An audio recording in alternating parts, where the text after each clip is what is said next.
ready? It's the Roundtable with me, Robert Bannon. Welcome to the Roundtable, everybody. My name is Robert Bannon. You're listening to us on Broadway World over here on the Broadway Podcast Network, iHeart, and Spotify. Look, I'm in a different spot. I'm in this little chair. I'm in a little loungy part of the house because it was so hot in my little office. And you know what else is hot? Nashville, country music. Our next guest, Buck McCoy. So let me tell you, if you love Netflix and you've been watching and you just listen and you say, oh my goodness, I hear this song and it's on The Wrong Paris, and you've been watching some of this stuff and it's been #1 on Netflix, and you're like, where do I get this music? Who made this song? This song explains to me how I feel about my life, the way I love the people in it. Then you gotta know Buck. Buck is here, everybody, and I'm so excited to get the back scoop. What is the scoop, Buck McCoy? Tell me. Hello, everyone. Hola. Coming to you from Nashville, Tennessee. We're Detroit/Nashville. You know where music is made. It's either Detroit or Nashville. Really, truly, it's for real. Well, it's a pleasure to be on your show. I've been so excited about this because I just know that you love music like I love music, and I've been doing music my whole life ever since it was doe, a deer, a female deer, a golden drop of sun. And ever since then, I have said, man, maybe one of these days I'll be in one of those fancy movies, but I never knew it would be a Netflix thing. You know how it's weird how things materialize and happen, and it's a global phenomenon. This movie has got like, I guess, 600 million spins or well views and whatnot. So they're viewing it all over the world. It's so great to be on the show to tell everybody that the song is called Paris, Texas Man. And who'd think it, Robert? Here I am on your show. Did you write it? Well, I'm written it with Larry Weir, and it's produced by Tom Weir, his brother. So they're the writers, and then I'm just the artist performing on it. But, we've written so many songs, and we've done a whole album together before. And, little things we would think this is going to be the big one. And then this one, I was like, this is just it's a silly throwaway song. But the producer and the director, Janine Damien, love the song. She says, I've got a perfect spot for it. When they get off the plane and they realize they're not in Paris, France, they're in Paris, Texas, that's when your song's going to come on. I was like, oh, that's perfect timing. So it comes on at a real special point, kind of a transition in the movie. And the movie's really funny. It's about, one of those bachelorette kind of dating shows. And they think she's, going to be seeing this honeypot, and they're going to be doing it in Paris, France. But they throw a twist. They do Paris, Texas. But then guess what? She sees him, and oh no, the sparks, they fly. And oh no, just like all those other chick flicks, there's a lot of drama with the other girls and falling in love and then the falling out of love. And so it's a real fun movie. I think everybody will enjoy it. We need fun movies. We need life is crazy enough. So you need a good time, a good rom-com. Maybe it's the perfect date night. Maybe it's the perfect girls' night out. Maybe it's you order some fancy, nice little Italian food delivered to your house. You put this movie on. You listen to Buck sing. You have a little fettuccine. This is the night. This is it. That's right. You get your snuggle partner, man. Snuggle up, get the popcorn. That's Netflix and chill with Buck McCoy and this new movie. So for you, when how does it work? Do you write the song and record the song first, or they come to you all? I know you wrote it. They wrote it and then you recorded it, but does Netflix and does the song exist and then they find the song and put it in the movie, or was the song made for this movie? Well, what's funny is the writer, Larry Weir, is the brother of the executive producer, and he had given him the song.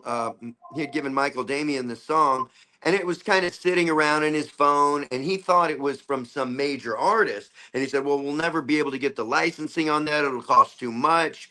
And then Larry's like, no, man, that song is, it's in one of my catalogs, so you're welcome to use it. So he goes, yes. So that's how it kind of came around. It was like a fluke that it was just, melting around in all the other songs. Now, the soundtrack to this movie is just fantastic because it's got a lot of country songs, got a lot of throwback songs.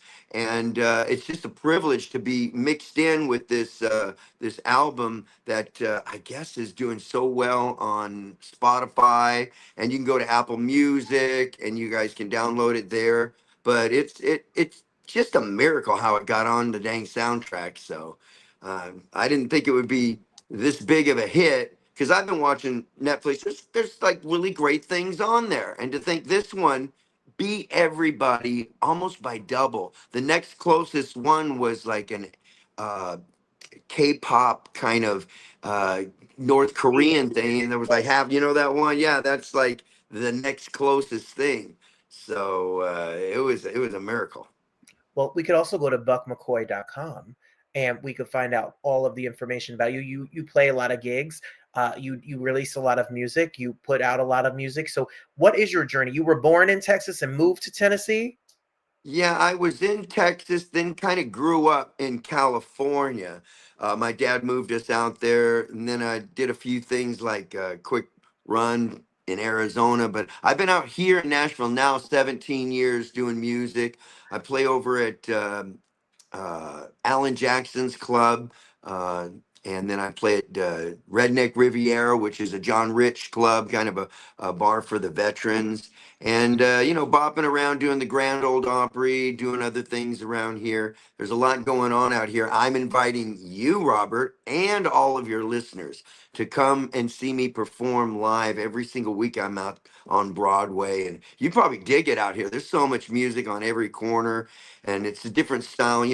One place has got the blues, and the other place has got hip hop, and the other place is straight country with, big hats and belt buckles. So there's a little bit of everything out here. I spent my I'm 42 for my 30th birthday.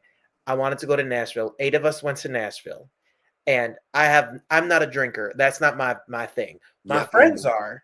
Mm-hmm. I took a lot of drunk, passed out people to the 24-hour McDonald's after a night out. After a night out on Broadway, there is no city like the energy. I love New York, and people love LA, and people. I'm in Detroit, and we all legendary, incredible cities. But there's something about music in Nashville. It's in the water. It's in the spirit. Yeah, it's definitely, Motor City, like all that music that came out of there. It's just like embedded in the streets. And Nashville's kind of that same kind of thing, like, because it started, in the 50s and the 60s, so you can feel the ghost of music and Johnny Cash and all the people before us. So it's just something I think there's nothing better than to follow your dream, whether you're making millions and millions of dollars like some of the Keith Urbans and Tim McGraws and stuff like that, or you're just living your passion and every day just enjoying music and writing, and then something really special falls in your lap like this. And Yeah. so, I think next time you come out here, we'll both be the designated drink All drivers. right, deal. And I'm coming to see you play somewhere. That's a fact. So for you, Buck, what was the moment when you were growing up that inspired you to do music? And was there a singer, a song, or a person in your life that you were like, okay, this is what I need to do? Let's see. It started off in the living room of Grand Prairie, Texas, when I performed in front of my grandma, Pearl. And, I let her have it too. I said, I'm going to entertain you. You put your right hand in, you put your right hand out, put your right hand in, and you shake it all about. I knew from then on. I said, she applauded me, and so I said, let me keep advancing. And I kept bringing on songs and kept entertaining. I was a little hyperactive. They were probably a little spazzed out, but I guess it was the second grade talent show. I sang "Cats in the Cradle" and "The Silver Spoon." Little boy blue on the man on the moon. When you're coming home, Dad, I don't know when, but we'll get together then. And then I guess high school, I was a rock and roller, man. I had hair down to my boom, boom, boom, boom, boing, ding, diggy, diggy, diggy, da, boogie, da, da, da, da.